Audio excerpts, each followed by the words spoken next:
In today's video, I wanted to give you guys a little late night special. And today, I was really thinking through what I wanted to make a video about. And usually, in my process of coming up with a video to make, I'm mostly just looking at what's interesting to me around the nation and what I think that will be interesting for you guys, which mostly comes in the form of activity, whether that's a temperature pattern, storms, things of that nature. That is what I'm looking for. We are in an undeniably less active pattern than normal despite this nor'easter that we have happening, this very major nor'easter that is ongoing. Outside of that singular system, it is very quiet. It's been quiet before it and it will be quiet after it. But today we're going to be really trying to target when activity may return, either in the form of any obscure temperature patterns or obscure storm patterns. So we're going to be walking through this today. I don't know why I was so transparent there, but I just wanted to walk you guys through a little bit of my process in case you guys were curious. Let's just move this towards, tonight, this is a very late night special today. It's a very unique video in general. You probably could tell by the way I opened this one up, but we have heavier precipitation ongoing still throughout North Carolina, Virginia, the Delmarva, Maryland, DC, Eastern Pennsylvania, up into New Jersey, and even Southern New York. That's going to continue through the night tonight as this major nor'easter wraps up. We did have some pretty devastating flash flooding for South Carolina and maybe even some other states. I only saw the one about South Carolina. We actually have a flash flood warning here in Virginia as well right now. So there is plenty of flash flooding ongoing. It's a pretty interesting pattern. I mean, really the driving force here is this warm air out west. And I know I talk about that so much, but it's so crucial. When we take a look at the jet stream pattern, I kind of pointed this out the other day, but we have this major low clearly right there near Virginia and North Carolina at this point. The cold air is just too far behind to make this any sort of a snowstorm here in the east. But the cold air dives in. I mean, as you can see, within 12 hours, we see that this cold air is there and available. So if the low was here, where it was 12 hours before this, with this temperature pattern, we would be looking at a historic blizzard in the eastern states. We were 12 hours away from that happening. I mean, this is something that is so interesting to me. I've been talking about people in my normal life, not even just on YouTube, but in my normal life, about how crazy this situation is and how close this was to being something huge for these areas. And that doesn't even go far north enough. This would have been really a blizzard for up and down kind of your northeast and mid-Atlantic coasts here if that was the case. But of course, that is not the case. We had a major windstorm, major rainstorm, and it was still a major storm regardless. But the activity closes out. We do see cold air behind it, like I mentioned, even some snow showers left over here in the mid-Atlantic and northeast as a result of all of this. I think, if anything, I want to be kind of optimistic here as a snow lover. We saw a major storm here. The pattern is clear. We've seen a couple of nor'easters now. It is extremely likely that we are going to see these kind of sporadic nor'easters continue through the wintertime. So that means for weeks to come and even months to come, all the way through March. And I have to believe that if we see any cold air, we will eventually see these things line up. Maybe not with this major of a system like we see here, but there should be some pretty big coastal storms regardless, just because of the El Nino pattern we're in. Looking for some activity, we could see all the way by Tuesday, we do have some activity moving onshore to the west. It's really the central and then the eastern states here where the activity really quiets down here by Tuesday. Let's take it to Wednesday, and I mean, same thing. We see some activity for the southwest, but nothing really else happening in the nation. And the jet stream here, very flat. It is descending towards the east, but still very flat by Wednesday the 20th here. Thursday the 21st here, I mean, we have some of this southern stream activity with this Pacific jet. Definitely an interesting feature. Very characteristic of El Nino, by the way, to see these western and southern storms in general taking place around the nation. And we do see that this does quiet down. Maybe the opportunity for a very minor snowstorm here in the mid-Atlantic, although this is very far out. But I think the biggest takeaway here is that there is some cold air. There will be storms in a more minor form moving through as we approach closer to Christmas. And that could create some minor snowfall opportunities, which is, let's be real, more than we've seen. So I think a lot of people would be at least semi-happy with that. Let's take a look at Sunday here on Christmas Eve. And we actually do get our first kind of low pressure system in general after this major one we're seeing here. So that's a whole, let's see. So that is about 7 days from now, a week from today. So certainly going to be a quieter week ahead. Jetstream is doing something like this at this point, very violently going up and down, indicative of some more major troughs and major ridges. We see a major ridge there across the central states, a more minor trough there in the east where there is some marginally cold air. And then out west, we see this kind of bucket of cold air filling up with that major trough. And this creates a pretty interesting situation for the Rockies and all of the surrounding regions, where despite the kind of weaker low at 1,002 millibars, it is quite weak. We do actually see quite a bit of snowfall here out west. So definitely this is when activity looks to pick up. And we actually see this whole area of storms want to move eastward. And we see a more ridge-like pattern building out west. Again, I'm going to say it. This has kind of been my word of the year. But positive PNA setting up. And we see this jet stream doing something like this in the meantime. So we have this pretty major ridge with some storms around in the east. And then we have this really strong ridge out west. And then a really deep trough here in the central states. And along this area of cold air, we do get a low developing over Michigan here. Keep in mind, this is very far out, likely to look a lot different, but we're just going to look at this from a kind of zoomed out, bigger picture view. And we're going to be really diving into the overall pattern. So the pattern supports storms like this. That is what this means. Not that this specific storm is going to happen on this specific date and look specifically like this. I hope that makes sense. But this would create snowfall opportunities on the western end of and the northern end of whatever storm we end up getting. Now I'm going to switch us over actually to the GFS here because this is going to get us some more range, and I want to show you how much disagreement we probably have.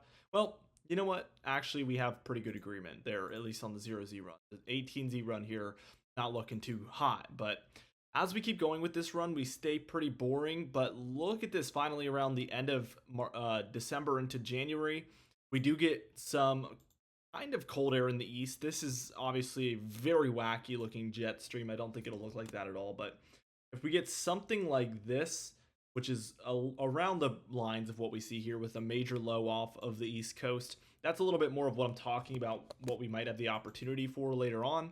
We do get a little bit of a coastal snowstorm there, and another trough here, as you can see, about to move into the east and bring even colder air. So this isn't the least promising pattern I've ever seen. I do feel pretty optimistic looking in the medium and long term. Of course, with these types of signals, I would feel a lot more strongly about it if we were seeing it in the short range guidance, which we're not seeing at this point. You know, there's a tendency to see things about 10 to 15 days out, and then between now and the next 10 to 15 days, there's plenty of time for that signal to go away. And oftentimes these models are a little bit more bullish about the cold and snow in the long range than they end up being in the short range. You've probably noticed that, and that's one of the problems we face. The issue, and you might be wondering, why don't we just not show that then? Well, the problem is that about 3 out of every 10 times it does work out, and it does actually end up looking exactly like the model showed. So in that case, considering those facts, we have to pretty much treat every single one of these signals we see in the long range as a possibility, and that's why I continue to show them on the channel.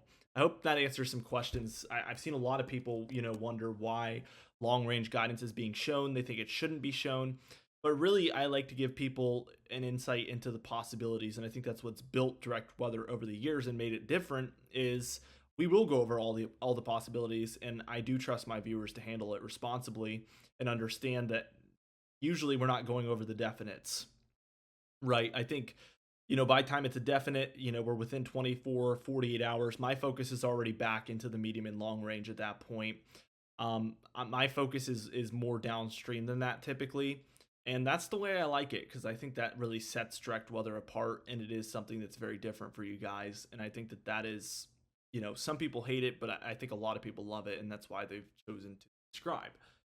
Now, with that being said, let's go ahead and try to get a longer range view. This is a very on the spot video here, as I'm kind of just winging it today. That's what we're doing. So we're not going to get a precipitation type view here, but we will be able to see kind of the storm patterns and the temperature patterns. And look at this. I mean, by the time we're reaching late December, we saw it on the GFS, colder air. And here on this European model, I mean, this is the mean ensemble model, and I am seeing more signs of cold here in the east overall, and storms along that jet stream here. I mean, that is definitely a signal that I'm seeing with this kind of split jet look in the west and then coming together in the east. This is classic stuff, especially, I think that this would create some opportunities in the northeast, of course. But what's interesting enough is usually this is when your more southern mid-Atlantic areas would see some opportunities. You have the deeper cold air, pretty suppressed pattern, and then this flatter storm track through the southeast. This is when you get these southern sliders that impact the northern regions of the Gulf states, and then even into states like Tennessee, North Carolina, Virginia, West Virginia, Kentucky, DC, Maryland. The Delmarva can benefit from these as well, and even southern Ohio, southern Pennsylvania, southern New Jersey. Basically, I'll draw the range, but these areas here tend to benefit from these storm tracks when we see the main storm signal in here, and when there's this very suppressed cold air look in the east, and that is what I see here. So something interesting to note, I mean, I just went on about how the long range guidance can look more bullish, but your best guess most times is going to be these ensemble models. So we're looking at the European ensemble model in this case. The GFS ensemble model is also a really good model for these types of situations. But what's interesting is, I mean, we take it all the way to the end here on January 1st. It's going to be 2024, which is crazy. We have this descending trough in the east, so your jet stream is doing about like that. And then your storm track is still looking to ride along that in a more flat fashion. And we have kind of a connection here with this southern jet. So I think that there's, looking long range, some more mid-Atlantic, southeast, really this area here is going to be the place to watch if we end up seeing a pattern like this, which again is not a definite, that's a maybe, but I would be curious to see if that did end up taking place. That would be really cool. Looking 15 days out, that'd be pretty neat. Now what we're going to do here, and this is kind of just going along with what my process would be, we're going to take a look at the GFS ensemble model and compare. And on this one we can actually get precipitation type a little bit, so let's go ahead and do that. Let's go to the 18Z run here. And what we're going to go ahead and do is just watch if we see that transition to the eastern cold. And we do kind of get it. I'm not going to lie. I mean, it's not looking too substantial, the storm signal, but this is pretty on par with what I was talking about. I mean, especially right here, the shorter you go on an ensemble model, the more confidence you're getting. But all of this is mean average. And what I mean by that is we have 30 different models at play here, and it's taking the mean average of all of those. So you might notice everything looks a little bit flat, looks a little generic. That's because it's taking 30 opinions and turning it into one. So the further out you go, the more averaged out it gets. But something that I'm noticing on this is that we do see a descending jet stream into the east. So this tells me that more than half of these models are showing warm in the west, cold in the east. It's not as strong as the signal as we saw in the European ensemble model, but I do think it's there. And I mean, we even see some potential blue going on in there.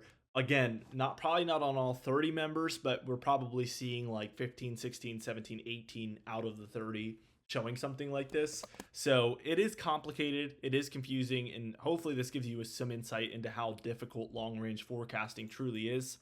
But I do think it's a pretty interesting process. And I mean, again, these more southern opportunities in here, seeing some signals.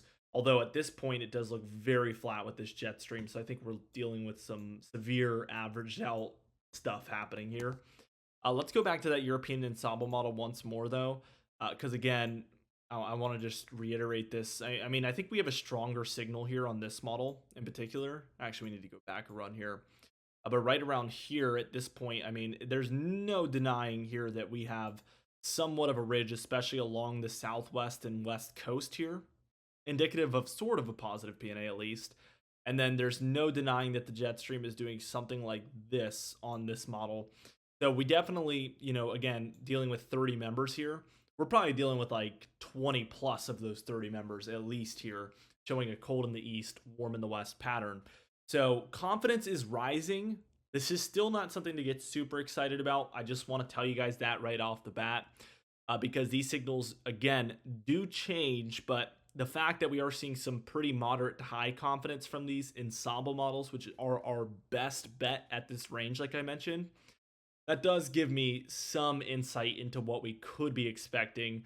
But for me, this is something that I would be watching day in and day out, looking for trends, looking for any fluctuation. If you're seeing it flip flop every single run, that's going to lead you to believe that there's not much, to go by here, and that this isn't something to be super confident in. But if we see it run in and run out, showing the same cold in the east, warm in the west pattern, that's going to hold a little bit of confidence in my book and be something certainly to look forward to. So anyway, guys, I think this has been a pretty educational video. I honestly started this one and I'm like, I'm just going to talk. You know what I mean? I want to make a video that I want to make, and I'm just going to talk. And it turned out to be very educational. Kind of walked you guys through my process and how I think about these things as I'm looking at it. Let me know if you thought this was pretty cool. I can make videos like this occasionally. I think it's probably the first time I've done this. So let me know what you guys think in the comments down below. Be sure to subscribe. We do upload every single day. You can even hit the bell icon for daily notifications when we upload, so you never miss one. Be sure to like the video if you did enjoy it. Leave a comment down below. I'll see you guys in the next video.